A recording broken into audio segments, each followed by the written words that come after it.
All right, well, afternoon and welcome once again to Gaming Under the Influence. I'm Mike here with Alex, coming to you from GreenDragonCVR, Woodbridge, Ontario, to talk to you guys once again about video games, the video game industry. Yeah. Yep. All the surrounding issues. And today is a topic that we kind of hashed out a couple of weeks ago, actually. I think last Saturday or Friday. Not Friday. I think Saturday. Yeah, we did a recording on the failure of Stadia and its implications for the different kind of trajectories we detect in the video game industry these days. And we didn't actually publish that video because it seemed incomplete. There was more information and thoughts we'd like to add, and we're back at you today with hopefully what amounts to the completed version of that episode. Fuck, definitely. Yeah, and today, we'd like to talk about, again, the competing trajectories in the video game industry between what we have previously identified as the American and Eastern or Japanese poles of video game design.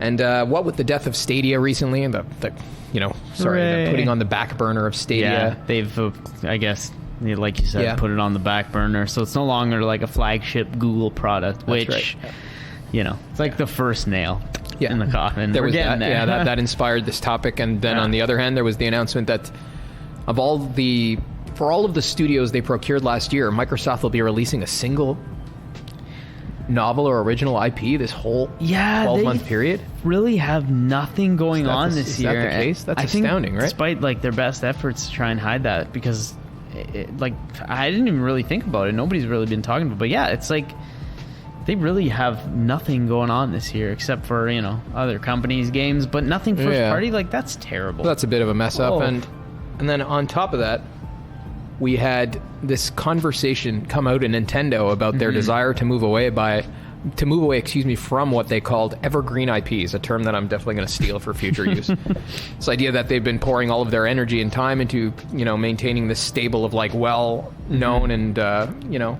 easy to replicate brands, oftentimes even publishing remakes or remasters.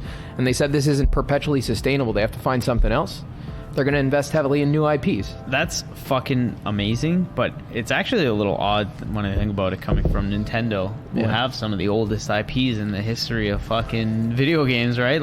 It is odd. It is odd for sure. It's odd, but it's odd, especially measured against the previous two news items we just put forth, right? And it's even interesting when we compare the Stadia model and the evergreen video game model to From Software. Elden Ring, the release looms large too, just a week or two away, and even in FromSoft's operations we can discern something somewhat contrary to this Western model. And with all this information, it got me thinking a little bit about we talked, the last time we talked about this, I think, was when we talked about Mass Effect versus Kingdom Hearts. Is there homogeneity in your approach to different ideas, or is there harmony between difference in the end result? And I think, kind of to pick up on that thread, I'd like to talk today about this idea that all of these nefarious trajectories take for granted what we could call this fucking idea of the univocity of being. The idea that reality is one, simply. It's essentially the same. Underneath all of the differences that we perceive, and this can pertain to,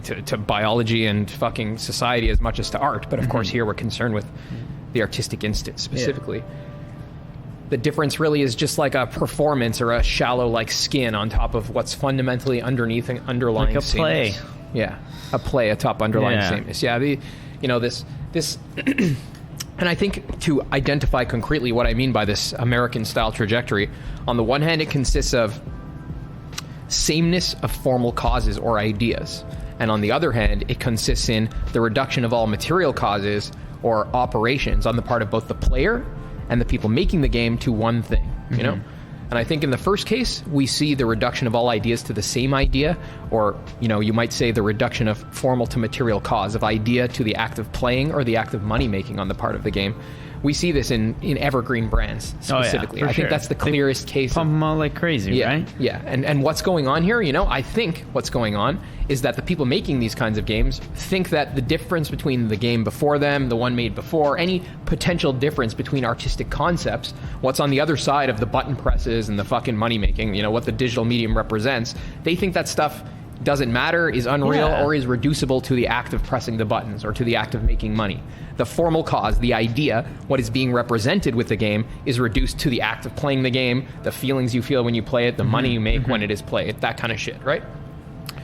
Yeah, So that's a scary proposition to say, that the throwaway concern for the people making the games or spending the the money actual is fucking the actual game the content itself, of the right? game. Yeah, that's first and foremost. You know, it needs a store, and we got to make money. That's really largely like a big direction that AAA games have gone in. If you think about any I think especially go on about all the games. But. Yeah, man, exactly. This phrase evergreen brand, the concept of evergreen brands really hammers home the way in which this has taken hold in recent years in the video game industry and in popular entertainment by and large. But the idea is that you buy this fucking brand even though the people who made it are long gone. Yeah. And you can just put some schmuck on it and he'll make something in that mold and it'll come out okay, right? You'll make your money and it'll go on. Like, the brand is not what's represented by the artist on the other side of these tropes and fucking on the other side of these images and the aesthetic. The brand is literally reduced to all of that stuff, to the experience of it, to the... As long as you can play it, it's good. Release it. Yeah, I think the central bit here is that in these kinds of like repeated fucking brands that you see yearly releases of and where the original artists are long gone or even dead, you know, what we have is the reduction of the signified, what you're supposed to see on the other side of the button presses. The same way on the other side of my mouth moving, you're supposed to hear the words, not merely the noises, right? You're supposed to... The content is gone. It is the act of button pressing and of making money off people pressing buttons that remains in this style of game design. Jeez. You know, and this is the first case in which we see like this idea that reality is really underneath it all fundamentally the same. We see it rear its head. You know? Oh, yeah. In the same way multitude of ways. That's right. The same way in a social context, we might say to each their own, or we might say that identity is performative. Here we're saying the difference between represented ideas in art is a matter of performance or preference on the part of the material cause or the experiencing subject, right? Right. This is the first instance of this homogeneity, and it's fucking, I mean, like, that alone, you know, is... So much of our criticism of video games that we don't like boils down, I think, to this, right? Yeah, I would say so, for sure. The idea that, you know, you're not making something that's on the other side of... That the thing you're representing is not good to represent in virtue of itself. It's not beautiful. It's instead... It serves some human purpose, like you're making a hammer. You know what I mean? And so not a painting. Out with your friends and play Fortnite or fucking... I think a lot of that came from, you know... a lot of games, but specifically like, you know, when the Fortnite started fucking getting super popular and I think shit so. like that, fucking Overwatch. I think so. And then when it became clear that games deprived of fucking conceptual elements can be incredibly profitable, be insanely successful and probably it's disturbing. It fucking... I guess because they're easily transmissible and understandable, they slip right into that space where you know, like the profit motive can bloat at the expense of the fucking concept, and it's comfortable to participate in. Fucking egregious. Doesn't require much commitment. It probably has a narcotic element too, right? Which is crazy. Again, on the other side of things, the Japanese companies, you're seeing it with Sony, and now Nintendo's even saying they're going to invest in new IPs. It's like they're going the total opposite way. Yeah. I think whether it's just to differentiate themselves or because they truly like have integrity and believe that, you know, they want to keep pushing creativity. And at the end of the day, like, you know, Microsoft buys a bunch of studios, they're sort of saying like, fuck creativity, we're just gonna buy up your talent. It is that way. We'll just push out more of what we do, right? Like, you know, it's good that you brought that up, because like, you know, it really, like, does it even matter what these individual people, like whatever Phil Spencer or the Japanese guys believe, it doesn't really matter at the end of the day. In the same way we would say a triangle always has three sides, like we're saying the inner logic of these things is as we describe it. It doesn't matter if they think they're doing the right thing or they think they're doing something else. The inner logic of you reducing concept to gameplay / profit / player fun, what have you, to each their own, is this. Right? It's homogeneity. It's just it's the reduction of formal to material cause. That's what occurs. And in the same way, people who pursue the integrity of their concept at the expense of their material cause are doing the opposite. And the perfect example of this to me is when they say, well, we're not going to add an easy mode to this fucking game. Or we're even just going to make Demon Souls. Remember all the times that they had to like kind of hide what the game... Right. They presented that game to Sony in a lot different of... Like, I don't know how to say signified was concealed, right? Yeah, they really like showed it off like with its finest fucking shit on and like its best behavior. Knowing full well that that's the point and that describing the mechanics wouldn't be able to communicate it. See, they hit a bunch of things. That's a good example too. But I think about how much this idea of like accessibility and adding an easy mode testifies to this like collapse or not of the concept into the material cause, or like the idea into playing, right? Like If the idea doesn't matter, then yes, of course you add an easy mode, man. The only point of the thing is for people to experience it. That's the whole purpose of it. The representation is just, it's unreal, right? It doesn't matter. It's fictitious. I think you're right. Souls is the actual perfect like counter. Souls is the antithesis to this. Yeah, they definitely they act against the profit motive for the sake of the concept. That's the way it is, you know? Whether they mean to do that or not, that's how it works, right? That's exactly what's going on. They could make a lot more money off of it if they made it for everybody. Absolutely. Right? Are you kidding me? If they added an easy mode 1 by 1 to those games, they could like do it on a random day when, you know, FromSoft's like, hey, you want to make $1 million? They do it. The media on this side of things, they would go nuts. Like, oh my god, finally Souls with accessibility, and fucking, I bet a bunch of people would buy it. They'd make a ton of money. But it's again, like, you know, this isn't even speculation about whether or not it might in fact sell more copies. It's just to say the potential customer base is bigger if you make that kind of decision. Much bigger. Yeah, they've intentionally restricted the material causality for the sake of the formal causality, the people able to play for the sake of the idea, right? Like, which is their art at the end of the day. Diametrically opposed tendencies at work here, right? Like that's I guess what we're getting at in the first case here. So this is like I had wanted to talk about 2 ways in which this univocity or underlying sameness of being rears its head in video games, and this is the first. And this is a counterexample to that first way in From Software, in this fucking moving back towards novel IPs instead of evergreen brands by Nintendo, right? It's true. If you think about it, like, they've done, you know, Demon Souls, then they made Dark Souls, which was obviously a sequel to Demon Souls, but still, they changed the name for whatever reason. They've done 2 and 3. They've also done Bloodborne. They've also done Sekiro. Now they're doing Elden Ring. What the fuck? They could have been making Dark Souls 9 right now, and nobody would probably complain. Sure. But they don't give a fuck. This is another great point. Even their way of making sequels to their own games is contrary to the evergreen brand style. They're like totally they literally never repeat the concept, you know? Actually, if you think about it, the good thing is that their brand, like FromSoft, is sort of retaining that. Like we've said in the past, you should follow, you know, creators like you would authors. Artistry, like instead of, you know, brands like a Halo. Like, what the fuck is Halo? You know, like, you know, Elden Ring is a FromSoft game, and that's all that matters, right? Video games as representational method, right? Like as conveying an idea, and of course the idea is building a world, like we always talk about, right? Yeah, that's what sets them apart here. That's the inverse style. Here, the world is, in the American pole, the world is the fucking material cause, the profit making, the experience, the pleasure, the teaching girls math, what have you, right? FromSoft is not like that, of course. You're never gonna let that one go. Hey, the teaching girls math from Phil Spencer. He did say it. He did.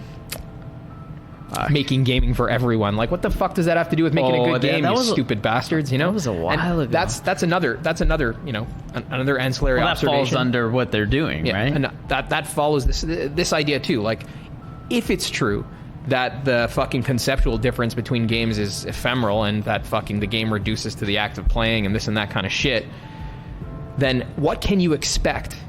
You know, of course you're going to get like homogeneity of ideas, same just banal fucking shit shout out over and over again. We've seen that.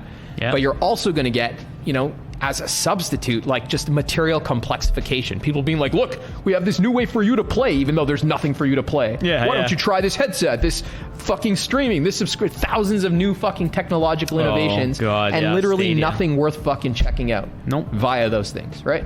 This is the fucking thing that people with conceptual poverty bring you in lieu of it, I think, right?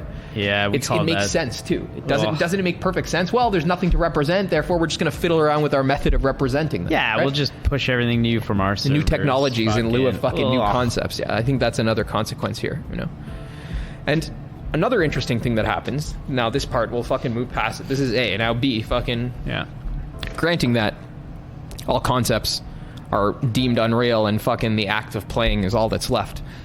What happens after this, you know, is a fucking push towards the reduction even of the acts of playing to one act, the thing played to one thing, the people making to one maker, right? There's a consolidation of material causes. Before, we got rid of all formal causes. There's not even different concepts. Now, there's not even different individuals playing anymore. We're hurtling towards sameness at that level, which again makes sense. You know, what if not different forms or essences or concepts? What keeps individuals different? How are they not going to be just like different segments of the same broader totality, right?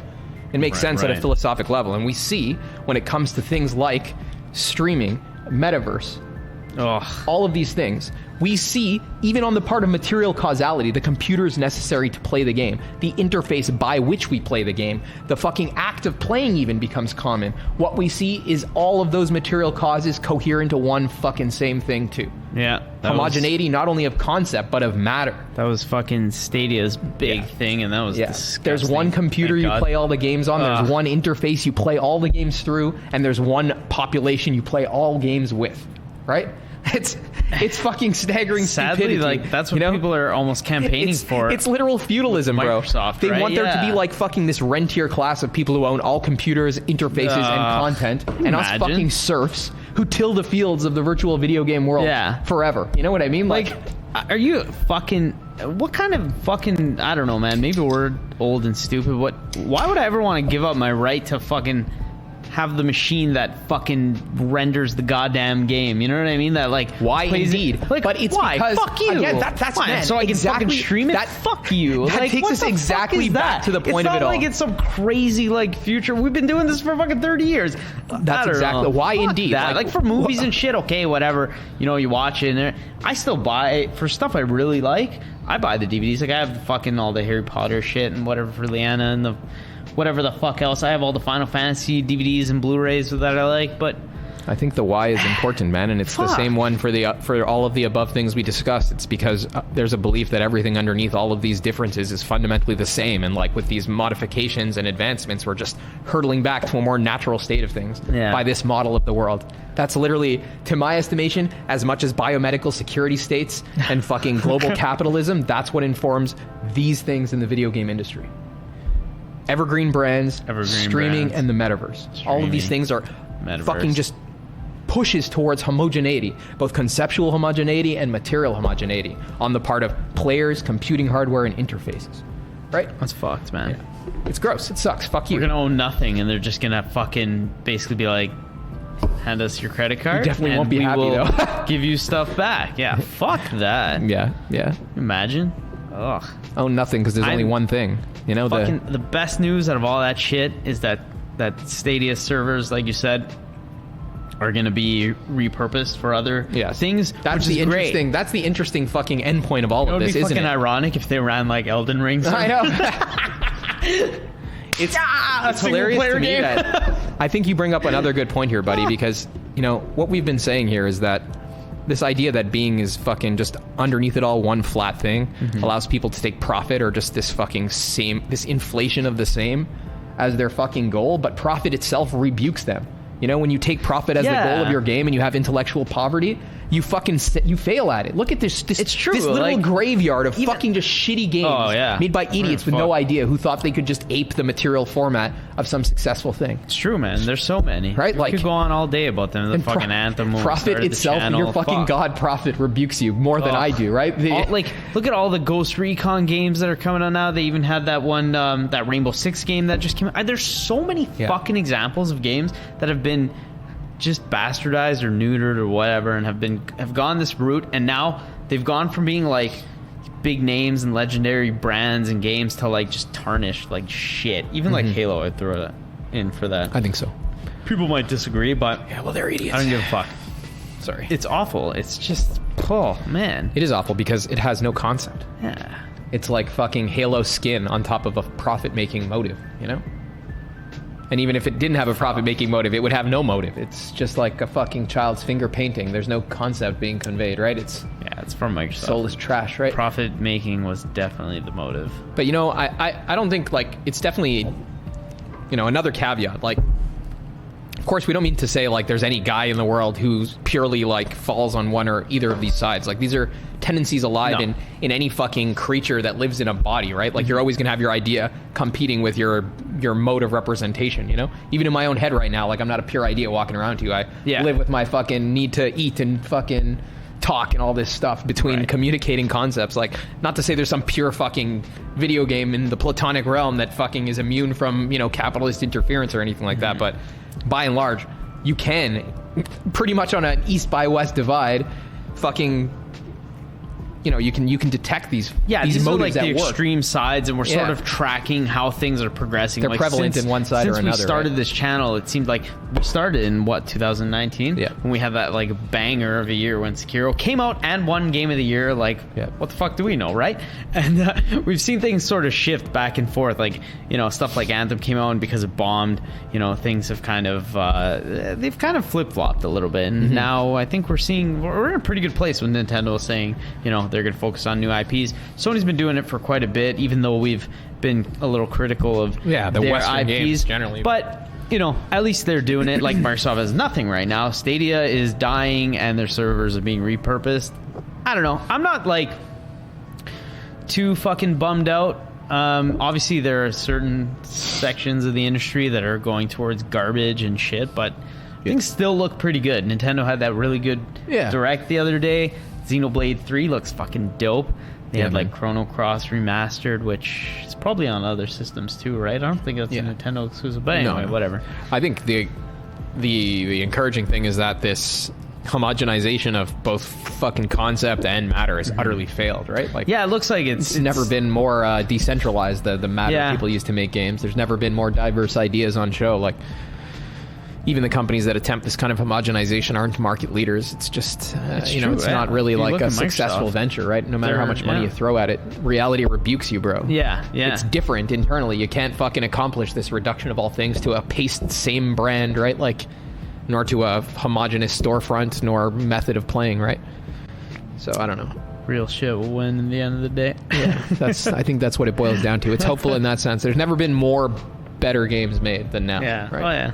Even though there's probably never been more shitty ones either. We're like 2 weeks away from Elden Ring. That game's gonna blow shit up. Like, it definitely will. It's gonna be big. Holy fuck! I don't see a world where that fails. Like, it's gonna be good. It'll be right. I think really, like, this topic is important because so much of what we talk about, this is a summary of all of that fucking shit, right? I feel like all of our encounters with the video game industry and our attempts to explain things kind of working towards this, like, this fucking way of looking at things. Like, what the hell are you trying to accomplish with your art? Like, is it about making art, making an idea, or is it about making something for you or some other guy? That's really what it boils down to at the end of the day. That's the binary active in all fucking works of creation, right? And if you're making something for its own sake, even if I don't agree with fucking your idea, it doesn't matter. We're not doing science or philosophy. It can still be beautiful, right? Right. Absolutely. That's what matters, And if you don't have that, you don't have shit, buddy. Even if I agree with what you're saying, it doesn't matter, right? Like, that's really what it comes down to, right? You can have the most impoverished means, make pixel-ass game, one guy for $10 and paint, and fucking the strength of your concept can carry it through, and somebody can play it and see through the poor means and be like, yes. There's also a never-ending list of successful games that were made under that exact criteria, right? Of course, Fuck. Obviously, the ideal case would be just richness of both concept and means, which probably something like Elden Ring even Horizon will probably eat closest to. These fucking games made by European or Japanese studios with big budgets, right? Death Stranding, Yeah. Death Stranding. They're few and far between. Sekiro, maybe, right? Yeah, for sure. Expensive games that still have creatives in the lead. It's very few and far between these days. Yeah, fuck, I don't know if you're comfortable with that. I think we can fucking leave it off here. I guess, like, that was... Hope you guys got the point. Maybe we can just fucking sum it all up and say, like, modern American versus Japanese or Eastern video game design is characterized by concern with ideas versus with the thing they're fucking conveyed in, which the Americans concern with, the vehicular or the mode of conveyance, like profits and investor growth. And that's what it leads to. Yeah, that's really, that is part of that is a big part, obviously, of the fucking technology of signification, right? Like, and given your disregard for ideas on the American pole, you fall into fucking infatuation with these elements exclusively. And on the other hand, this leads to kind of centralization of the computing technology involved in playing, the interface for playing, the communities of playing, consolidation of the material costs, right? And that's what characterizes, to my mind, the degeneracy of modern video game design. Eastern companies do this less. That's why I like them better. Fucking A. Nintendo and Sony all day. Yeah, I think that was hopefully clear to you guys, and hope you find it insightful. Really, like, if there's anything fucking we can offer you, I imagine it has something to do with these kinds of categories that you won't find elsewhere, Thank you guys very much for tuning in, and we'll talk to you soon.